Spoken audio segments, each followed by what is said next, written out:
Well, well, well, well. Without wasting any of your time, I'm going to go ahead and start now and share a screen with you. And this is from the richardsonstudies.com. And I was looking through it and to see, if I can find anything that I can share with you. And this caught my eye. It's titled Persecution Yet to Come. This was posted December 1st, 2019 by Nate. And it's interesting because when I read one of the quotes here, I was, I've read it so many times. You've heard it on YouTube so many times. It had me thinking, wow, this makes more sense today. But here's a quote by President Russell M. Nelson. This is not the quote I'm talking about, but I'm going to share it with you anyways. And it says, why do we need such resilient faith? Because difficult days are ahead. Rarely in the future will it be easy or popular to be a faithful Latter day Saint. Each of us will be tested. The Apostle Paul warned that in the latter days, those who diligently follow the Lord shall suffer persecution. That very persecution can either crush you into silent weakness or motivate you to be more exemplary and courageous in your daily lives. And we've when we read this, I when I read it, I was like, wow. So okay, President Nelson is letting us know that things are going to get really rough very soon. I think we've all felt that though. But when it comes from the prophet of, you know, you can't say he has not warned us. Here is another quote by Bruce R. McConkie in April of 1980 in General Conference. And he said, nor are the days of our greatest sorrows and our deepest sufferings all behind us. They too lie ahead. We shall yet face greater perils. We shall yet be tested with more severe trials, and we shall yet weep more tears of sorrow than we have ever known before. The vision of the future is not all sweetness and light and peace. All that is yet to be shall go forward in the midst of greater evils and perils and desolations than have been known on earth at any time. The way ahead is dark and dreary and dreadful. There will yet be martyrs. The doors in Carthage shall again enclose the innocent. We have not been promised that the trials and evils of the world will entirely pass us by. So, wow, okay. Things are not looking good for us, is it? Now, this is something here that I've read this morning. Well, actually, the entire page, but this caught my eye. So many times I've shared this, so many times, and today's just hit me even bit more. It says, after a while, the Gentiles will gather by the thousands to this place, and Salt Lake City will be classed among the wicked cities of the world. A spirit of speculation and extravagance will take possession of the saints, and the results will be financial bondage. Persecution comes next, and all true Latter day Saints will be tested to the limit. Many will apostatize, and others will be still not knowing what to do. This does not answer your question directly, and that it does not say how the persecution will come. But it is interesting to note that it follows financial bondage. Let me stop sharing really quick. So I shared this in one of my private groups on MeWe social media, and I had some interesting comments by members there. Now, this is if you're interested in joining this group, it is you'll see it on MeWe, Ether 8 Last Days, Signs of the Times group. And I'll leave a link below if you're interested in joining. You would have to follow the directions on there in order to join. We do pretty much a lot of research and to see if you are uh, faithful Latter-day Saint. On our part, you don't have to do much about that, but trust me, we have ways to find out for ourselves because as you know, there's wolves in sheep's clothing, and by their fruits we shall know them. But I shared this in our group, and this is what I said. I posted the quote, but then I put some emphasis in there of my own. Um, if you may, I don't know if that's the correct wording of I should say, but this is what I put. This is what the quote of Heber C. Kimball. After a while, the Gentiles will gather by the thousands to this place, right? He says that. And then he says, and Salt Lake City will be classed among the wicked cities of the world. Okay, so I don't live in Salt Lake. I've been there once. And now I didn't know any better. I was still a new member. I don't know how long I've been a member at that point, but I was still freshly new, and I don't know. I didn't know much about members in Utah. I always felt that they were faithful and you know, but like the movies. But I've heard that Utah Salt Lake, it's not doing very well. From my understanding, it's just as bad as California. So I don't know. But reading that sentence there, I thought of immigration. It says, after a while, the Gentiles will gather by the thousands to this place. Now, does it really mean Salt Lake? Because he does mention Salt Lake City, but was he talking about Salt Lake City or Utah, at the time? Because he says, and Salt Lake City will be classed. I don't know. Could be. I don't know. But I took it as after a while, the Gentiles will gather by the thousands, immigration, to the United States. And Salt Lake City will be classed among the wicked cities to the world. A spirit of speculation and extravagance will take possession of the saints. Now that's already happening. How many members speculate? A lot. I mean, guys, I am like so worried of what I see on YouTube. Even faithful members that I've known for a long time, the content that they share on YouTube with questions that is a lot more recommended to talk to your bishop about. Some of the discussions being placed on social media platforms, I honestly, and it's widely available to the public, like YouTube, for example. I'm going to use YouTube, okay? It's like I know that we should talk about these things and find answers, but even who was it that said that be careful where you here. It's actually if I know where it's at. I posted it today.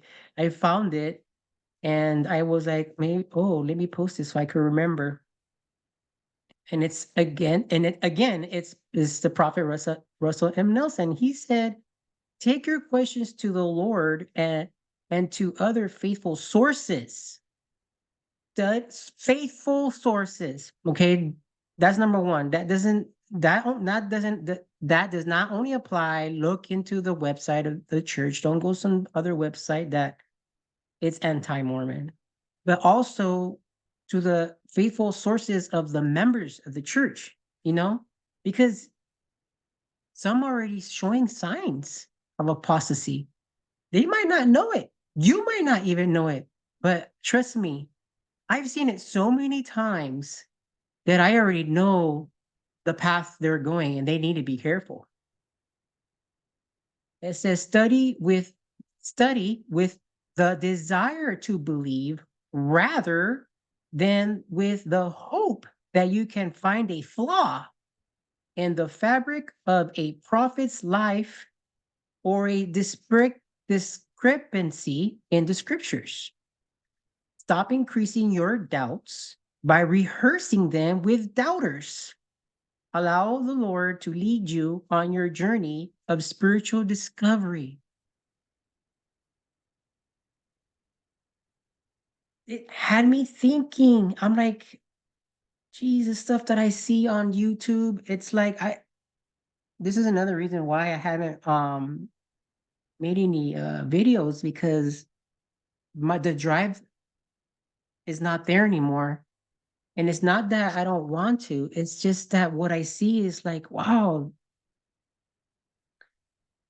I remember when I first started this channel, and it was the previous channel, it's got deleted. So I started all over. As you can see, the subscribers are very low.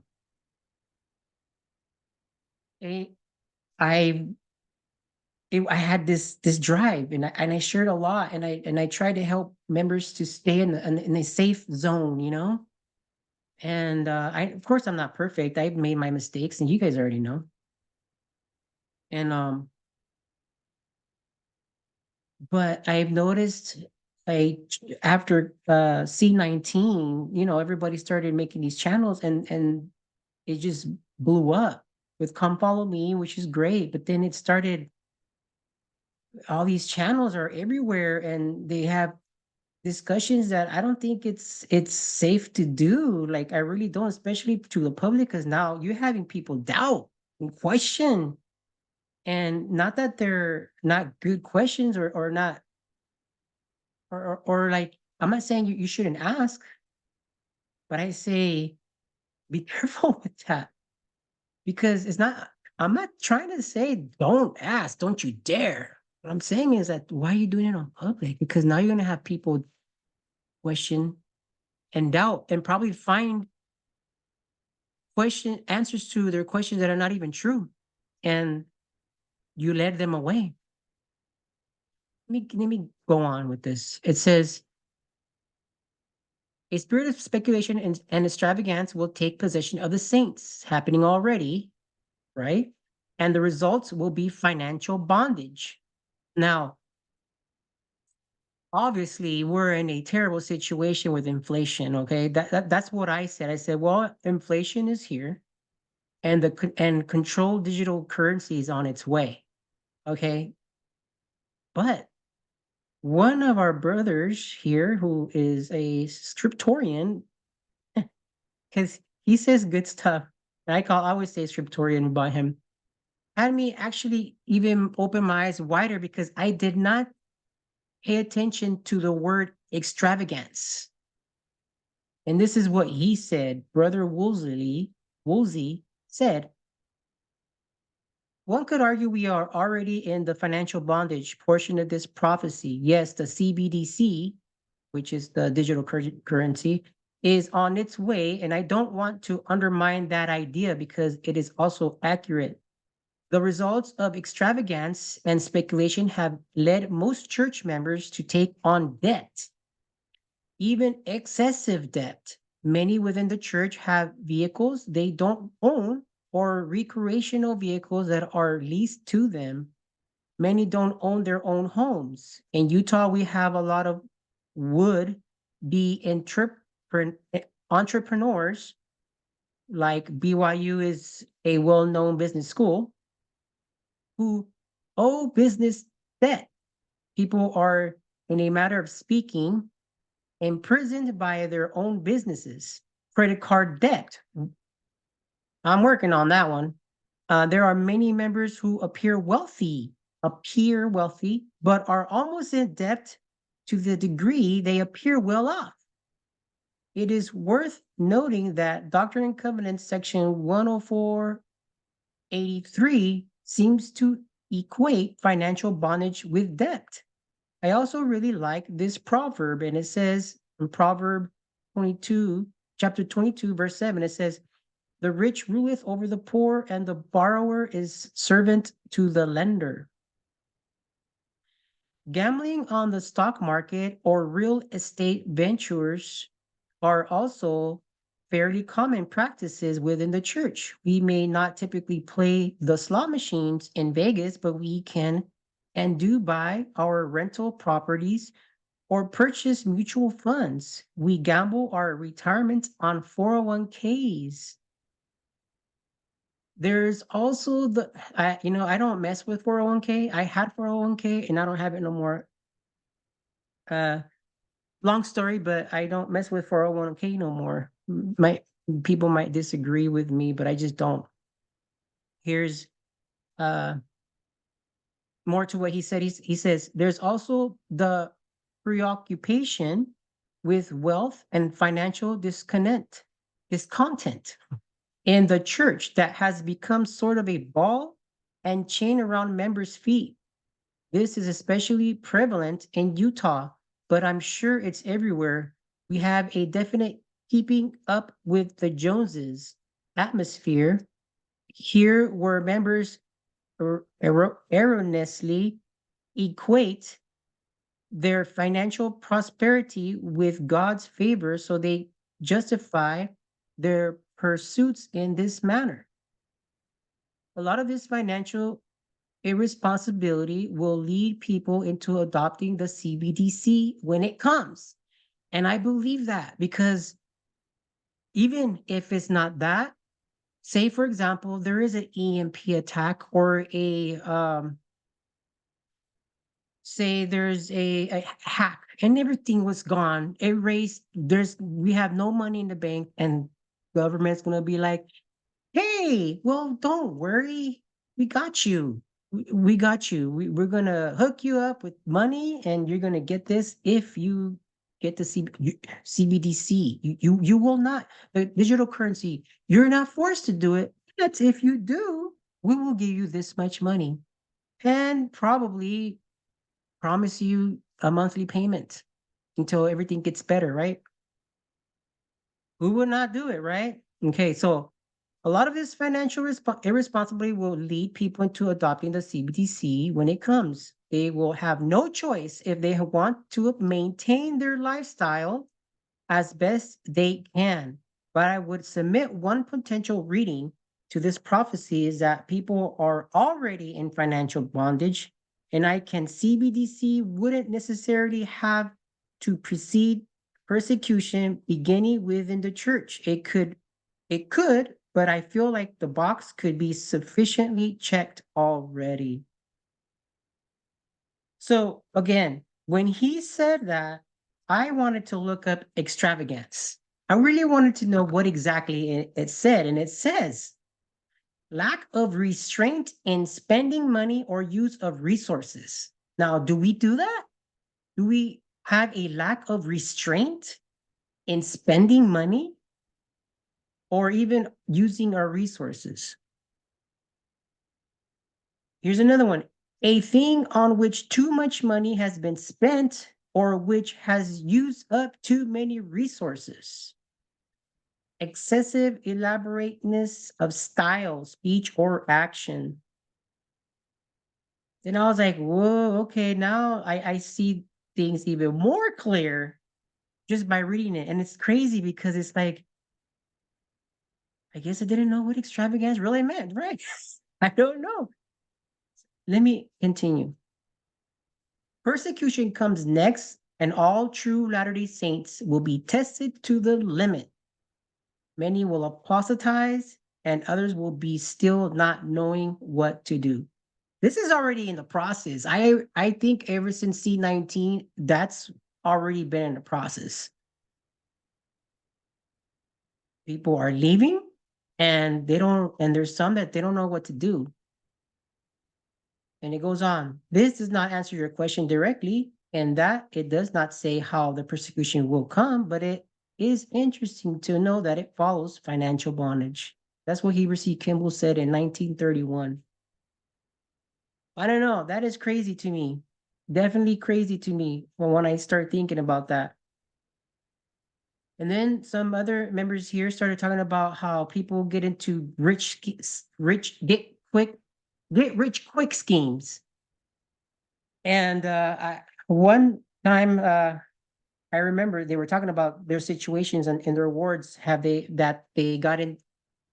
They found out that some members were trying to get rich quick, and they try to get them into doing the same thing.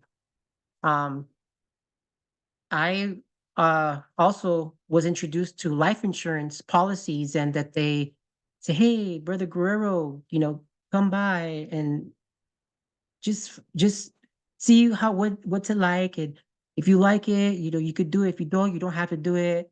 But that, just like that, I'm like, all right. I respected the man.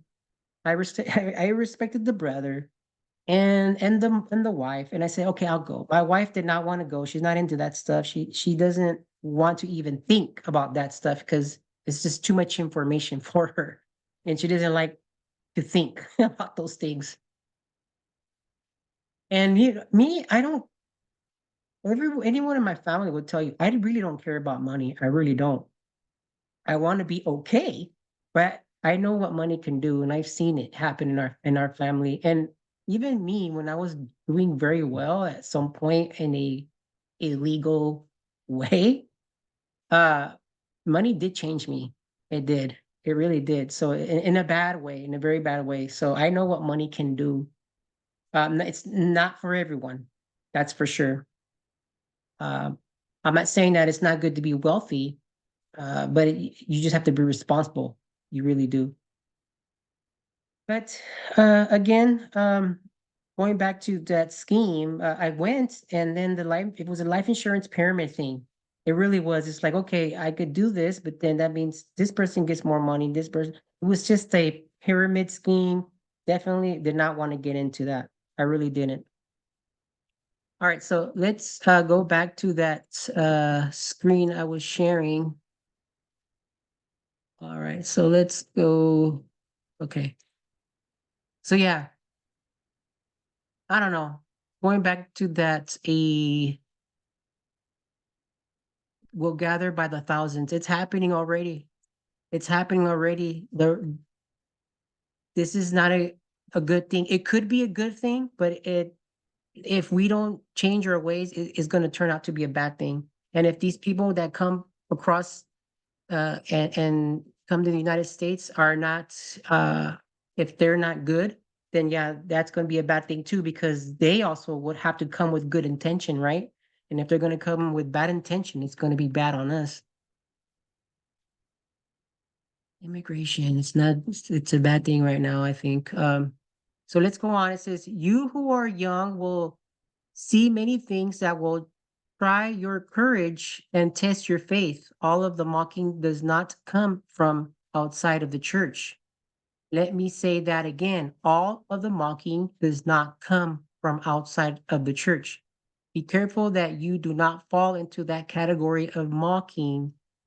That's from President Boyd K. Packer in 2007. He said that. And this is what Bruce R. McConkie says here. Look at what he says here. He says, it may be, for instance, that nothing except the power of faith and the authority of the priesthood can save individuals and congregations from the atomic holocausts that surely shall be. We do not say that all the saints will be spared and saved from the coming days of desolation, but we do say there is no promise of safety and no promise of security except for those who love the Lord and who are seeking to do all that he commands. Now, remember, this is about persecution yet to come. I've been thinking about this a lot about the dreams that I've had, and I've shared them with you guys. And wow, I don't know. I personally think there will be something. It's already happening. I don't know. Maybe it won't happen here. Who knows? I don't know, but it's already happening in other places where it's getting really bad. And I'm okay accepting the fact that the dreams that I've had do not necessarily have to happen here. It can happen in other countries. I could accept that. But I did see some interesting things happen here in the United States. So I don't know what to think. I don't know what to think. I'm open because I can't just speculate and say where it's going to happen. But I do believe that we will have a nuclear blast or some kind of missile attack that's going to devastate and scare people, or a bunch of bombs or whatever you want to call it. And we've already been warned. We've been told there's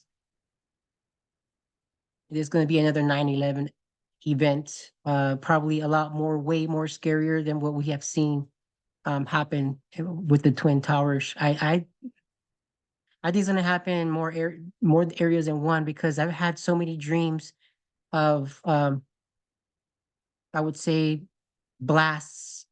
I don't want to say nuclear exactly anymore because they could just be bombs, big ones, uh, in many areas of this of the United States. And from what I could gather from the dreams, I'm pretty sure that it's all planned out and it's not, I'll be straightforward to you. I don't think it's going to be any country doing it. And if they do, it's because we let them. We wanted it to happen. And so basically, it's just another false flag, period. And this video might be taken down because of what I just said. But I personally think that's what's going to be because uh, it was shown to me in a dream. So that's all I have to say to that. Now, I'm not saying a prophet. I'm not saying that what I'm saying is 100% guaranteed, but that's my thoughts, what I think. Um, my the things that I'm sharing with you, it's not my personal things are not scripture. It's not nothing like that. It's just my feelings. This is what Vaughn J. Featherstone said. He said, "Our garments worn as instructed will clothe us in a manner as protective as temple walls. The covenants and ordinances will fill us with faith as living fire. In a day of desolating sickness, scorched earth, barren waste, sickening plagues, disease, destruction, and death, we as a people will rest in the shade of trees. We will drink from the cooling fountains. We will abide in places of refuge from the storm. We will mount up as on eagle's wings.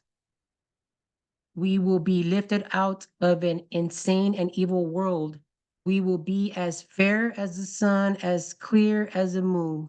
The Savior will come and will honor his people. Those who are spared and prepared will be a temple loving people. They will know him. They will cry out, "Blessed be the name of he that cometh in the name of the Lord. Thou art my God, and I will bless thee. Thou art my God, and I will exalt thee." Our children will bow down at his feet and worship him as the Lord of lords, the King of kings. They will bathe his feet with their tears, and he will weep and bless them for having suffered through the greatest trials ever known to man. His bowels will be filled with passion, and his heart will swell as wide as eternity, and he will love them. He will bring peace that will last 1,000 years, and they will receive their reward to dwell with him. This was said back in 1987. Well, at least I wanted to share some good news, right? Hmm. I don't know. I know that I haven't been sharing anything as I wanted to do, but I think I feel good doing it today because now not only that's been a while, but it just feels like I feel better when it's like that. Not doing a video often because I think I've shared practically all I can, and so far I don't have much to say anymore. And I just hope that you guys and all of us, including me, will be more faithful. I think I procrastinate a lot. I think about it a lot, though. I do. And I'm waiting to get out of here. I don't want to be in California anymore. I personally think things are going to get wilder, because it's already been wild this year. And it's just going to get more wild some this year. We're still going to see stuff. And just be prepared. Don't be scared. Be prepared. If you're prepared, you won't be scared. And I think it's very if you're not right with God right now, get right. If you're not going to church for whatever reason, forgive and repent and do it for the Lord. Don't do it for no one else. Do it for yourself and the Lord. Start from there. We can find all the reasons why not to go. Trust me, I know. There's so much out there now that people question the church and things like that, but don't get fooled by it. Don't get just be careful. Careful of the what you are taking in, the information that you're taking in. Be careful. Just just be with God. Just be with him. All right, guys. I hope that you enjoyed this video. Hope you get something out of it. And I love you guys.